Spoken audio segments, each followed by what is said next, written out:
And then we take this out and we have a journal board.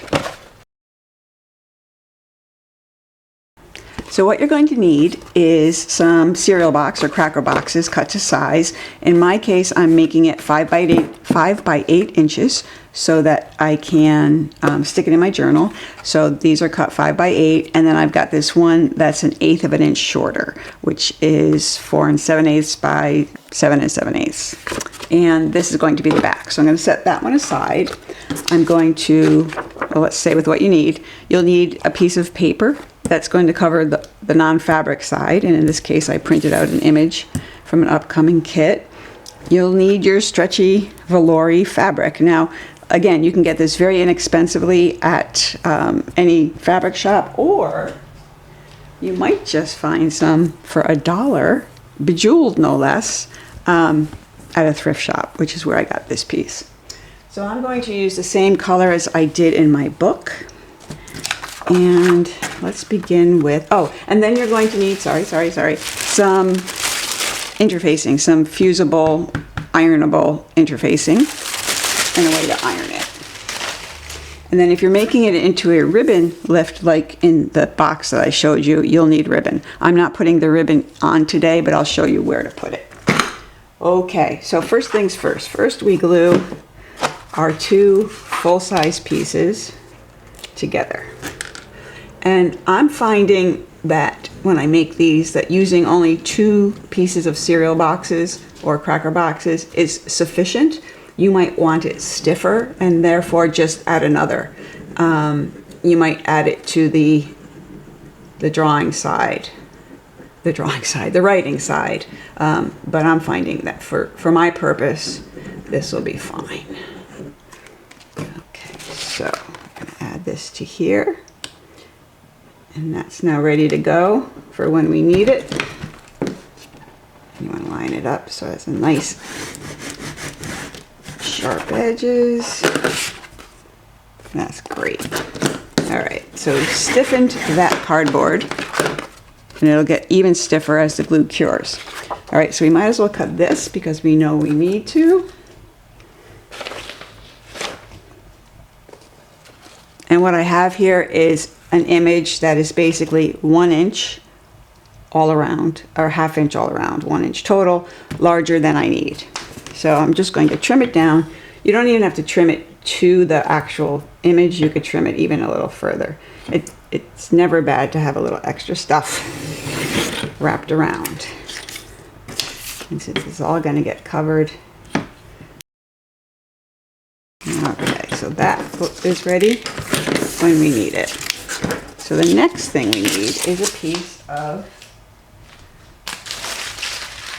interfacing.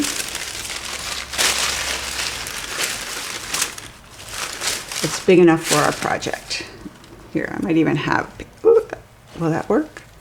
This piece will work. Okay. So, you need a piece that's bigger than your project. And I'm looking at this saying, okay, if I attach this to some fabric, it's going to be large enough for me first to trim a little bit more tidily when it's ironed on, and then to fold over, and it is. So now we just need a piece of fabric of that same size. Don't want to lose the glue cap. So we need it to be at least this large. And look at that, no problem. And trim. So again, we're going to wind up trimming this even further, and we want to make sure we cut off this selvage edge anyway. So we're just going to do this. There we go. All right, so I want to set up my work surface. I'm using these Teflon sheets to iron onto.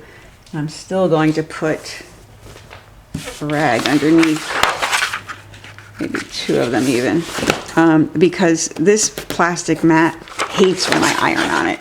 It just starts to melt, and who can blame it, really? Okay, so that's good there. And now here, we simply, well, I want to cut that off because see how it's making it pull to one side or the other. So let's do that to make our life easier.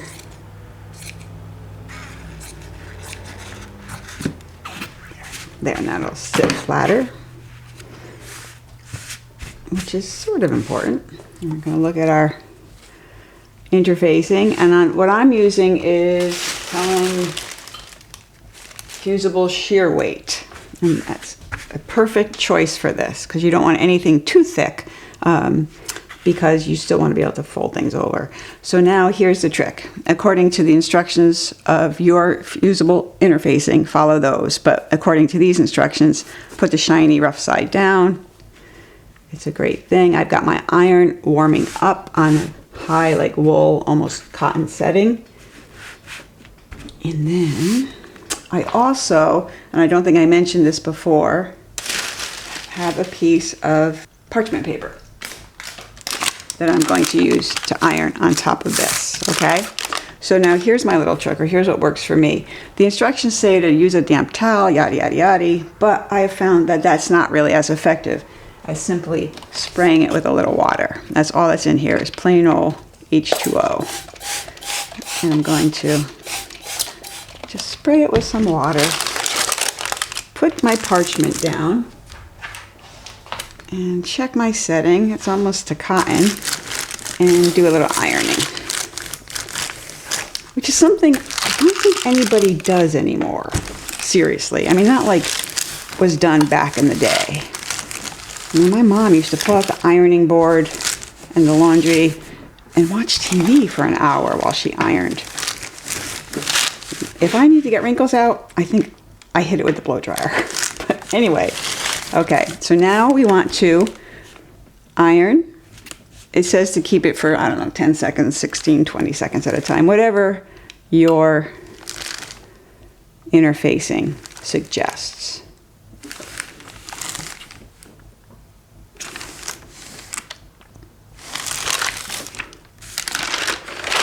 Let's have a look.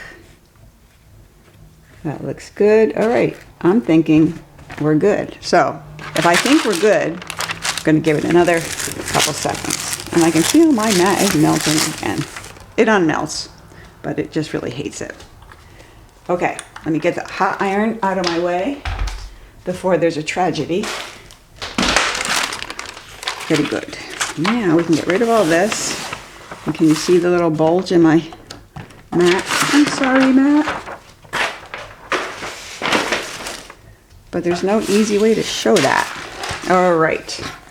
So now we have our piece, and we want to work, I'll say, a little quickly. And it's not like a super panic, but this interfacing, or any interfacing, really does not want to stick to this synthetic material.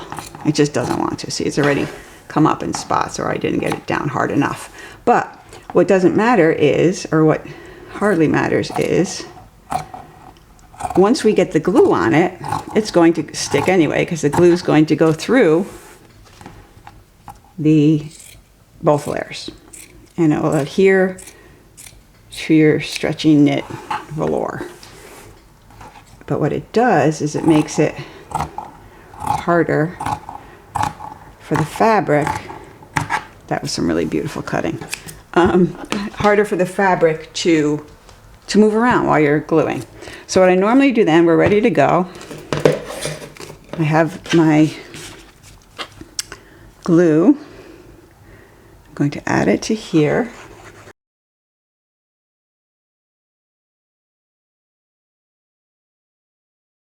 So now we just put it down. And do the basic rub here, as you would expect. Okay, so we have a lot more fabric here than we need, but I'm going to leave it anyway. No, I'm not. Let's trim it down. So about an inch all around is sufficient. You don't need more than that. See here at the edge, it's already coming undone. It's super fine. Does not matter.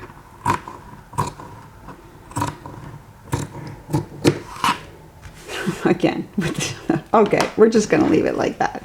It's a little crooked, but it doesn't matter. So now we want to get the corners mitered. So yeah, let's take this down just a little. Listen to me. I always say we're not going to do something, and then we do. So how is it that I cut this so crooked? Anyway, we are going to miter the corners, leaving enough in the corner to wrap around. So you want to cut away from the corner. So we're going to use that to cover our corners.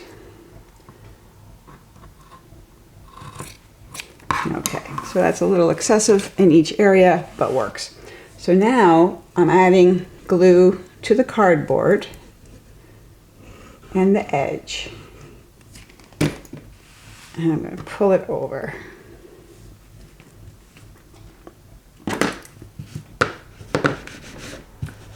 And you can see it's not stretching, which is the whole point. It's the whole way that makes this even possible. So here, go in the corners,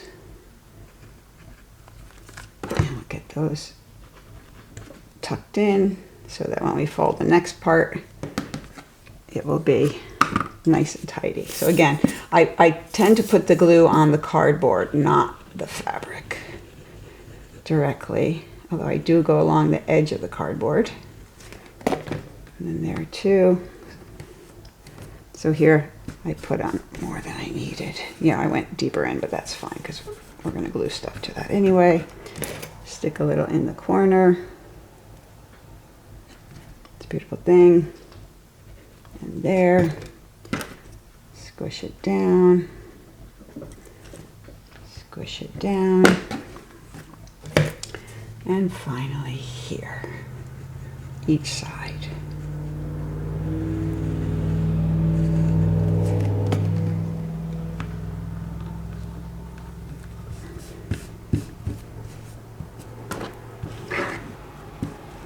And then of course you want to make sure you get some glue in here.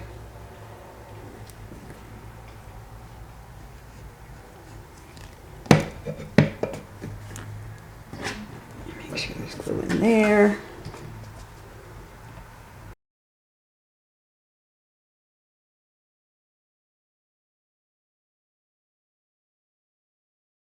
And there it is. One covered piece of cardboard with stretchy, velour-y, velvety material. So the next part for this project is to cover the other board, which is done the exact same way, exactly as you would expect. I have my picture, flipping it over.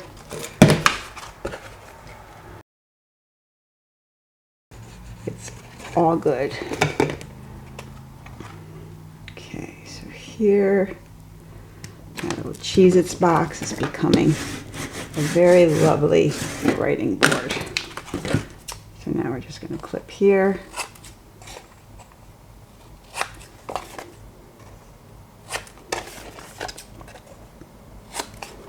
And you guessed it.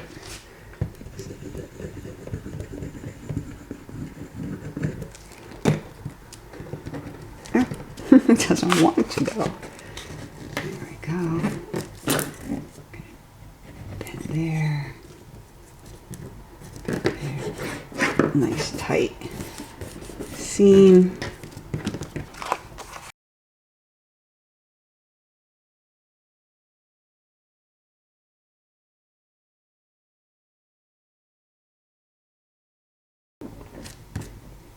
All right, there we are. And as usual, I'm going to knock the corners down a little bit, round them off, just to keep them a little more organic. Now, we simply are going to glue to this. Now, here's where, as you saw in the book box, I had a ribbon.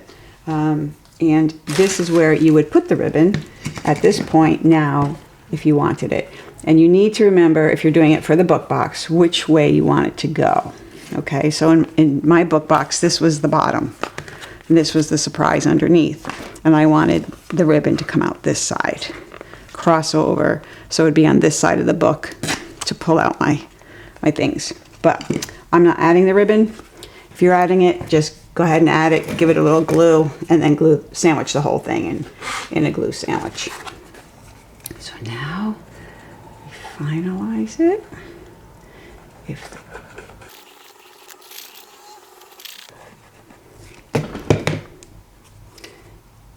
And we place it right in place. And again, it's just a hair smaller than let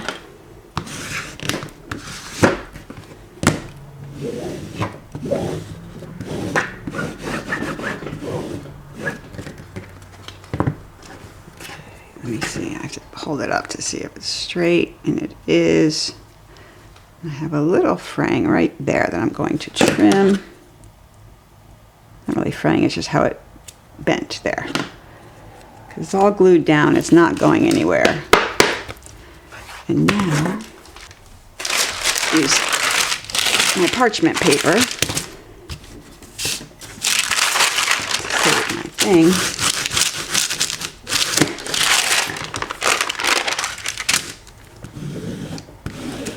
And there we have it. So again, this just shows you the technique that I did here. So it's the same idea. So you need to figure out where you want, where you'd want yours to go. This I'm just going to use as a journal board in my regular journal. So there you have it. If you have some of this less than useful stretch knit fabric, see, watch. When you pull it now, it wants to come off, and it will.